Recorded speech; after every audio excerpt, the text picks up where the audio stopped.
Welcome to the Lounge. My name is Harris, and this is the Lee Harris Show. Guys, I do want to thank each and every one of you for stopping by. It is greatly appreciated. If you would like to stop by from time to time and see what we have going on over here and like what we have to offer, then like and subscribe below. Okay, so there's a lot going on in the world of politics, the world of entertainment, the world of sports, just the news in general. Okay. And if you are here for the buffoonery and the nonsense, as I am, then you're definitely in the right spot, okay? So those who have been following me know that I have been covering the Carly Russell story. It was all a lie, okay? And definitely send your prayers out for the Bronny James family, as his son, Bronny James, has suffered cardiac arrest, okay?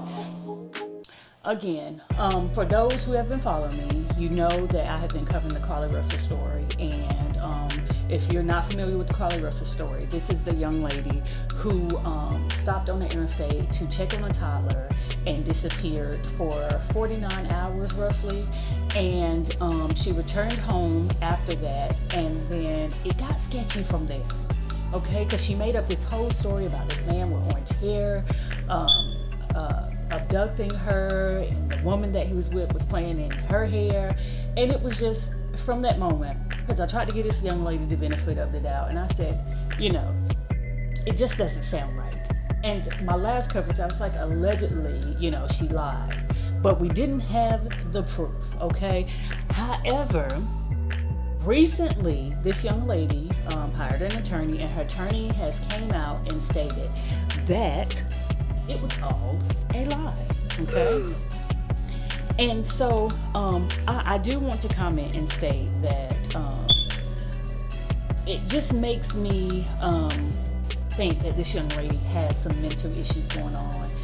And if she does have mental issues going on, I pray for that young lady, and I pray that she gets the help that she needs, okay? Okay. So, police in Alabama shared more information Monday afternoon about Carly Russell, a 25-year-old woman who has returned home after being reported missing earlier this month. At the press conference at 4 p.m. Central Standard Time, Hoover Police Chief Nick said Russell admitted that she was never abducted during the 49 hours she was missing, and that she fabricated her 911 report of seeing a toddler alongside an interstate. And as you can see, that's the picture of Miss Russell. At the press briefings on Wednesday, Desiree said that the investigation into Russell's disappearance is not over, and that the investigators are still working to account for the 49 hours she went missing.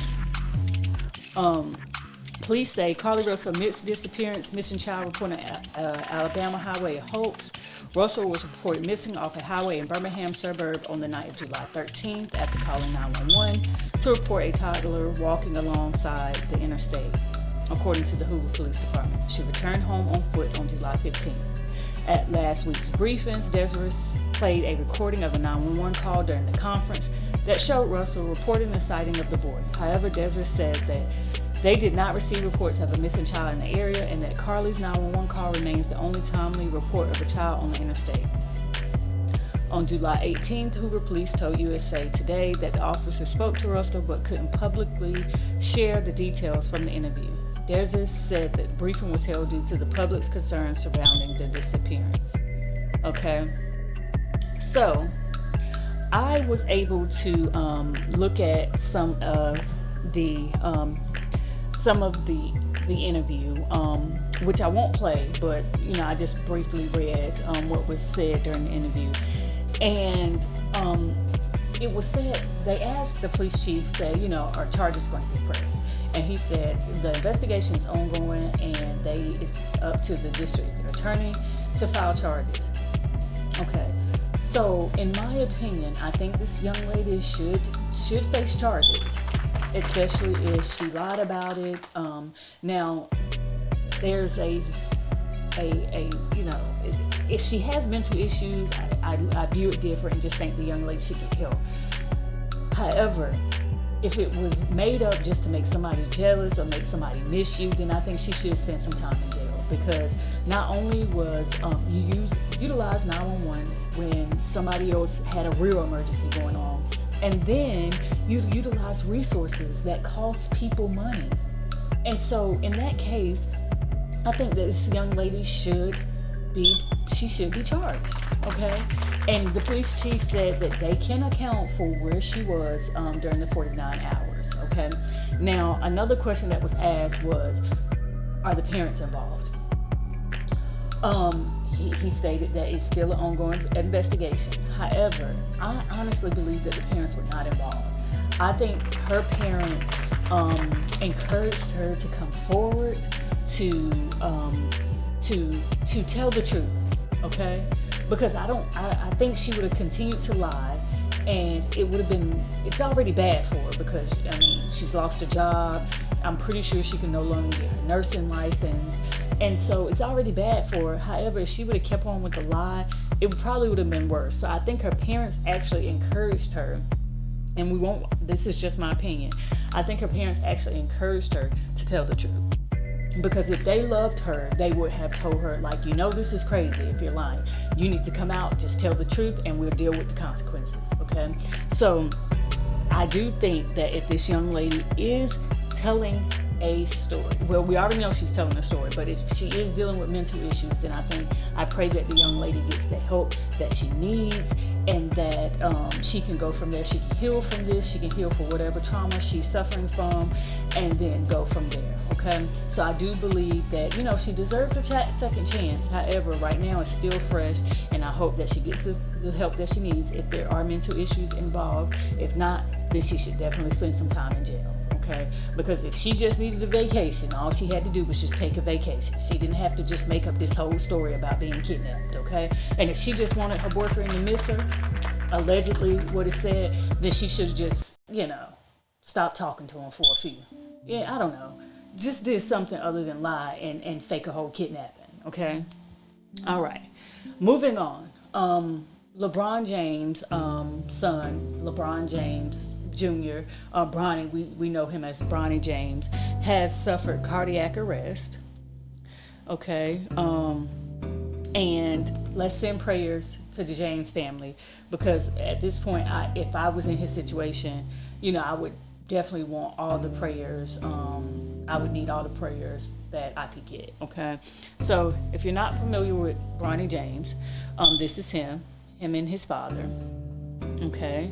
So, Bronny James, basketball standout and the eldest son of LeBron James, suffered cardiac arrest Monday during a practice session at USC and is now in stable condition. Yesterday, while practicing, Bronny James suffered a cardiac arrest, a James family spokesperson said in a statement provided to multiple media outlets. Medical staff was able to treat Bronny and take him to the hospital. He is now in stable condition and no longer in ICU. We ask for the respect and privacy for the James family, and we will update media when there is more information. LeBron and Savannah wish to publicly send their deepest thanks and appreciation to the USC medical and athletic staff for their incredible work and dedications to the safety of their athletes. Okay, so the 18-year-old Bronny is entering his freshman year at USC, a 4-star recruit. He was named a McDonald's All-American as a senior at Sierra Canyon School in Chatsworth, California in 2023.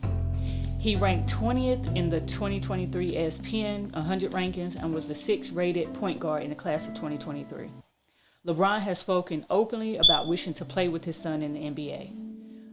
I need to be on the floor with my boy. I got to be on the floor with Bronny James, told ESPN earlier this year, either in the same uniform or a matchup against him. I don't mean like guarding one another all game, because he's point guard and I'm at this point now I'm playing center or whatever the team needs from me. But I would love to do the whole Ken Griffey Sr. and Jr. thing.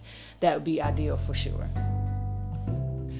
Okay, so again, sending prayers to the James family, and we all. I mean, if you're familiar with LeBron James, and he's always talked about playing with his son, and according to some news that I found, that is the second cardiac arrest that a player has suffered at USC. Okay, and I'm not sure if you're familiar with the Hamlin guy. I know a few months back, he suffered a cardiac arrest as well during a game, and it was very serious for that young man, but he is now cleared to play football again. And again, guys, let's send prayers up for Bronny James. As of today, he is in stable condition. He's no longer in ICU. So again, hopefully they get to the bottom of why he went into cardiac arrest. Again, I can't even imagine what Savannah and LeBron are going through right now. But I definitely would like to send prayers their way, and I wish Bronny James a full recovery, and hopefully soon he will be back on the basketball floor. Okay, guys, I want to thank each and every one of you for joining the show. It is greatly appreciated. Definitely hope one day one of my loyal listeners will be able to join the show with me, and we talk about important topics that concern one of the listeners. And guys, again, I do appreciate you for joining the show. Until next time. Bye.